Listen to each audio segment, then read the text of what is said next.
Once again welcome to humanities high. Class 12 की contemporary world politics हमने start की है और जिसमें सेकंड चैप्टर हमने स्टार्ट किया था कंटेम्प्रेरी सेंटर्स ऑफ पावर। हमने उसके सारे टॉपिक्स कवर कर लिए हैं और अब छोटे छोटे टॉपिक्स इसराइल रह गया है और इंडिया। इस क्लास में हम इसराइल का टॉपिक करेंगे। लास्ट क्लास में ब्रिक्स किया था और उससे पहले हमने आसियान, यूरोपियन यूनियन, ये सारे टॉपिक्स कवर कर लिए हैं। तो आज हम करते हैं इसराइल के बारे में। ओके, एक ऐसा देश जो चारों ओर दुश्मनों से घिरा है, इवन जहाँ ड्रिंकिंग वाटर की भी शॉर्टेज है। एरिया की बात करें तो हमारे हरियाणा से भी छोटा और फिर भी मोस्ट पावरफुल और टेक्नोलॉजिकली एडवांस्ड कंट्री है वर्ल्ड में। Yes, we are talking about Israel. चारों तरफ अरेबियन कंट्रीज से घिरा हुआ है, उसके बावजूद इस छोटे से देश ने अपनी ताकत और टेक्नोलॉजी के दम पर दुनिया की नक्शे पर एक नई महाशक्ति के रूप में अपनी जगह बनाई है। ठीक है, अरब इसराइल कॉन्फ्लिक्ट आप देखते हैं न्यूज़ में, यहूदियों और अरबों के बीच में। एट प्रेजेंट देखें तो 1967 की बाउंड्रीज़ के बेस पर फ़िलिस्तीन गाज़ा पट्टी की डिमांड करता है, जबकि इसराइल सिक्योरिटी की दृष्टि से इसे बहुत बहुत इंपॉर्टेंट मानता है। तो गाज़ा और इसराइल के बीच छोटे मोटे डिस्प्यूट हैं। चलो हम मेन टॉपिक पे आते हैं कि एनसीईआरटी क्या कहती है। इट मीन सीबीएसई ने जो सिलेबस के साथ जो पैराग्राफ ऐड किया है वो हम करेंगे। ओके, किसी भी कंट्री को हम कंटेम्प्रेरी सेंटर्स ऑफ पावर की कैटेगरी में रख रहे हैं तो किस बेस पे हम एनालाइज करते हैं? उसकी डिफेंस के, उसकी इंटेलिजेंसी के बेस पे, उसकी टेक्नोलॉजी के बेस पे, उसकी इकोनॉमी के बेस पे। तभी तो हम ये कहते हैं कि हाँ ये कंट्री पावरफुल कंट्री है, ये कंटेम्प्रेरी सेंटर्स ऑफ पावर में इसको रख सकते हैं। ठीक है, और इसके बाद हम इंडिया भी करेंगे। जब सारे हमने कर लिए यूरोपियन यूनियन, आसियान, तो इंडिया क्यों नहीं करेंगे? चलो, अब इन चारों बेस पे हम ये टॉपिक करेंगे। बहुत छोटा सा टॉपिक है।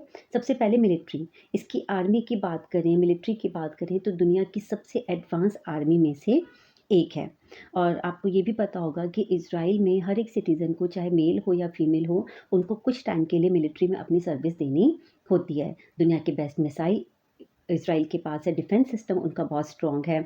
आयरन डोम की बात करें, डेविड स्लिंग की बात करें, ये उनकी मिसाइल और डिफेंस सिस्टम को दिखाती हैं। ओके, तो इस बेस पे हम कह सकते हैं कि वो एक पावरफुल कंट्री है। उसके बाद इंटेलिजेंस एजेंसी की बात करें, इंटेलिजेंस एजेंसी कौन सी है इसराइल की? Mossad, MOSSAD। ओके, जो दुनिया की सबसे खुफिया और ख़तरनाक इंटेलिजेंस एजेंसी में मानी जाती हैं। ओके, उसके बाद टेक्नोलॉजी और इनोवेशन की बात करें तो इसराइल दुनिया के एआई और साइबर सिक्योरिटी का लार्जेस्ट सेंटर है और दुनिया की जितनी भी प्रमुख टेक कंपनीज़ हैं उनके thousands of research and development centre कहाँ हैं? इसराइल में। स्टार्टअप की बात करें तो टेक्नोलॉजी इनोवेशन के बेस पे इसराइल को स्टार्टअप नेशन कहा जाता है। पानी की वहाँ पे कितनी शॉर्टेज है और फिर भी वहाँ पे जो एग्रीकल्चर टेक्नोलॉजी है वो कमाल की है। ओके, उसके बाद ग्लोबल स्टैंडिंग के बेस पे हम देख सकते हैं कि वेस्ट एशियन पॉलिटिक्स में इसराइल एक बहुत इंपॉर्टेंट रोल प्ले करता है।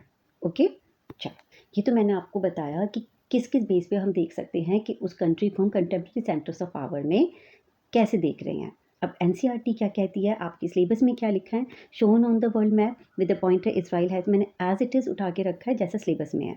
Emerge as one of the most powerful nation in the 21st century world in terms of science and technology, अभी क्लियर किया मैंने। डिफेंस सिस्टम उनका कितना स्ट्रॉन्ग है, इंटेलिजेंस, मोसाद, besides economy.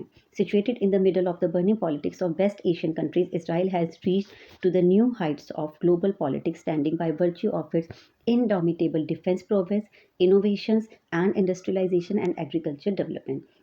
इन सभी के बेस पे हम उसे कंटेम्प्रेरी सेंटर्स ऑफ पावर में रखते हैं। Sustaining against adversity is the principle with which a small Jewish Zionist nation, that is Israel. Israel जो कि small Jewish Zionist nation है, उसका प्रिंसिपल क्या है कि एडवर्सिटी के अगेंस्ट भी उसने अपने आप को हमेशा सस्टेन रखा है, कितनी भी विपरीत परिस्थितियाँ आ जाएं। ठीक है, आप सोचो जिस कंट्री के पास पानी की इतनी शॉर्टेज है फिर भी वहाँ पे एग्रीकल्चर टेक्नोलॉजी कमाल की है। ठीक है, जो इतने सारे अरब कंट्रीज से घिरा हुआ है उसके बावजूद वो इतना स्ट्रॉन्ग पावरफुल कंट्री उभर के आया है। इन contemporary global politics in general में आप इसको कंटेम्प्रेरी ग्लोबल पॉलिटिक्स में क्या कहोगे? Small Jewish Zionist nation and the Arab dominated West Asian politics in particular. Okay, छोटा सा टॉपिक था इसराइल और यहाँ पे आपका इसराइल का टॉपिक कंप्लीट होता है और उसके बाद हम नेक्स्ट क्लास में करेंगे इंडिया और उसी के साथ ही चैप्टर हमारा कंप्लीट हो जाएगा। Thank you, bye.